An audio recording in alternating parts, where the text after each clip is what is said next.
नमस्कार। आज हम बात कर रहे हैं भारत की एक बहुत बड़ी टेक कंपनी से जुड़े एक ऐसे मामले की जिसमें जो आरोप लगे हैं वो सामान्य कॉरपोरेट गड़बड़ियों से कई ज्यादा संगीन और परेशान करने वाले हैं। तो होता क्या है जब वर्कप्लेस हैरासमेंट के आरोप सिर्फ आरोप नहीं रहते बल्कि उनमें जबरन धर्म बदलवाने की बात भी शामिल हो जाती है। ये मामला सिर्फ दुर्व्यवहार का नहीं है बल्कि इसमें एक सिस्टमैटिक धर्मांतरण रैकेट चलाने के सनसनीखेज आरोप भी हैं। तो इस पूरे मामले को ठीक से समझने के लिए हम इसे 5 हिस्सों में देखेंगे। पहले स्कैंडल क्या है, फिर आरोपों के अंदर क्या क्या है, इस पर आधिकारिक प्रतिक्रिया क्या आई, क्या ये इंडस्ट्री की कोई बड़ी समस्या है, और आखिर में इसके नतीजे क्या हो रहे हैं। तो ये कहानी शुरू होती है अप्रैल 2026 में, जब ये मामला सामने आया और देखते ही देखते इसने एक बहुत बड़े कॉरपोरेट और सार्वजनिक विवाद का रूप ले लिया। तो असल में ये टीसीएस धर्मांतरण रैकेट केस है क्या? देखिए, इसमें आरोप हैं यौन उत्पीड़न के, मानसिक दबाव बनाने के और सबसे संगीन जबरन धर्म बदलवाने के। और निशाना कौन थी? जूनियर महिला कर्मचारी। मतलब साफ तौर पर सत्ता के दुरुपयोग का मामला है, जहां सीनियर कर्मचारी अपनी पोजीशन का फायदा उठाकर जूनियर्स को निशाना बना रहे थे। तो सवाल ये उठता है कि जो पीड़ित हैं और इनमें कम से कम 8 महिलाएं हैं जिनकी उम्र ज्यादातर 18 से 25 साल के बीच है, वो आखिर कह क्या रही हैं, उनके आरोप क्या हैं? और ये जो आरोप हैं ये जबरदस्ती के एक पैटर्न की तरफ इशारा करते हैं। इसमें सिर्फ यौन उत्पीड़न या छेड़छाड़ ही नहीं है, बल्कि ग्रूमिंग की पूरी एक रणनीति है, ब्लैकमेल है, नमाज पढ़ने का दबाव, रोज़ा रखने के लिए मजबूर करना, यहाँ तक कि खान पान में ज़बरदस्ती बदलाव जैसे बीफ खाने को कहना और इस्लाम कबूल करने का दबाव। और सबसे चौंकाने वाली बात ये कि जब एचआर से शिकायत की गई तो उसे या तो नज़रअंदाज कर दिया गया या फिर दबा दिया गया। अब जब इतने संगीन आरोप लगें तो जाहिर है अधिकारियों और कंपनी की तरफ से भी प्रतिक्रिया आनी ही थी। तो देखते हैं कि एक्शन कैसे लिया गया। देखिए, ये कथित उत्पीड़न 2022 से ही चल रहा था। अप्रैल 2026 की शुरुआत में पीड़ितों ने हिम्मत दिखाई और 9 एफआईआर दर्ज करवाईं। इसके बाद पुलिस ने तेजी से एक्शन लिया और टीम लीड समेत 6-7 लोगों को गिरफ्तार कर लिया।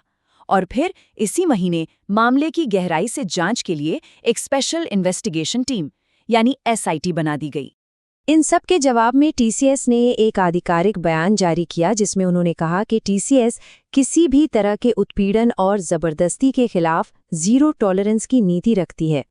तो पब्लिक स्टेटमेंट के अलावा टीसीएस ने अंदरूनी तौर पर क्या कदम उठाए?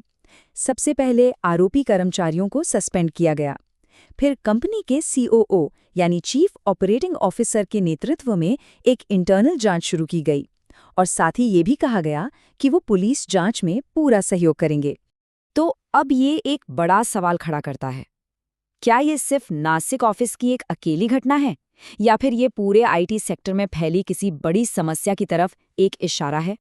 और इस मामले को समझने के लिए ये जानना जरूरी है कि ये आम पॉश शिकायतों से कितना अलग है। मतलब आम तौर पर शिकायतें होती हैं गलत कमेंट्स की, पीछा करने की, लेकिन टीसीएस नासिक के जो आरोप हैं वो एक संगठित धार्मिक जबरदस्ती की बात करते हैं, एक ग्रुप बनाकर ग्रूमिंग करने की रणनीति और एचआर शिकायतों को सिस्टमैटिक तरीके से दबाने की बात। ये इसे बहुत ज्यादा गंभीर बना देता है। और अगर आंकड़ों पर नजर डालें तो ये नंबर देखिए, 1,17,100 से भी ज्यादा। ये सिर्फ वित्त वर्ष 25 में देश की टॉप एनएसई लिस्टेड कंपनियों में दर्ज यौन उत्पीड़न की शिकायतों की संख्या है और इसमें सबसे बड़ा हिस्सा आईटी सेक्टर का ही है। और अगर टॉप आईटी फर्म्स को देखें तो वित्त वर्ष 25 में विप्रो में 195, टीसीएस में 125 और इन्फोसिस में 103 पॉश शिकायतें दर्ज हुईं। मतलब उत्पीड़न की समस्या पूरे इंडस्ट्री में है और बड़ी-बड़ी कंपनियां भी इससे जूझ रही हैं। तो सवाल ये है कि आईटी सेक्टर में ऐसा क्या है जो दुर्व्यवहार के लिए जमीन तैयार करता है? पहली चीज है पावर डायनामिक्स। मैनेजर्स के हाथ में प्रोजेक्ट्स और अप्रेजल्स होते हैं। दूसरा, वर्क कल्चर। लंबे वर्किंग आवर्स, नाइट शिफ्ट्स, ये सब एक अलग थलग माहौल बना देते हैं। फिर पॉश के नियमों को लागू करने में भी कमियां दिखती हैं, जहां कई बार इंटरनल जांच सीनियर स्टाफ का पक्ष लेती हुई नजर आती है। और आखिर में यहाँ एक बहुत बड़ी युवा और अलग अलग बैकग्राउंड से आई वर्कफोर्स है जो शायद ज्यादा वल्नरेबल होती है। तो अब देखते हैं कि इस मामले के बाद हो क्या रहा है, इसकी मौजूदा स्थिति क्या है और इस पर बहस किस दिशा में जा रही है। अगर आज की तारीख में देखें तो पुलिस एसआईटी की जांच चल रही है, टीसीएस की अपनी इंटरनल जांच भी जारी है। एक जो मुख्य आरोपी एचआर अधिकारी है वो फरार बताया जा रहा है और जाहिर है कानूनी कार्रवाई अभी लंबित है, मतलब मामला अभी सुलझने से काफी दूर है। इस पूरे मामले ने एक राजनीतिक तूफान भी खड़ा कर दिया है। कॉर्पोरेट जिहाद जैसे शब्द अब पब्लिक डिबेट का हिस्सा बन चुके हैं, जिसने इसे कॉर्पोरेट स्कैंडल से कहीं बड़ा मुद्दा बना दिया है। तो आखिर में ये पूरा मामला एक बहुत ही बुनियादी और बड़ा सवाल हमारे सामने छोड़ जाता है कि कॉर्पोरेट कल्चर को आखिर कैसे बनाया जाए, कैसे उसे स्ट्रक्चर किया जाए ताकि पावर का ऐसा घिनौना दुरुपयोग फिर कभी न हो।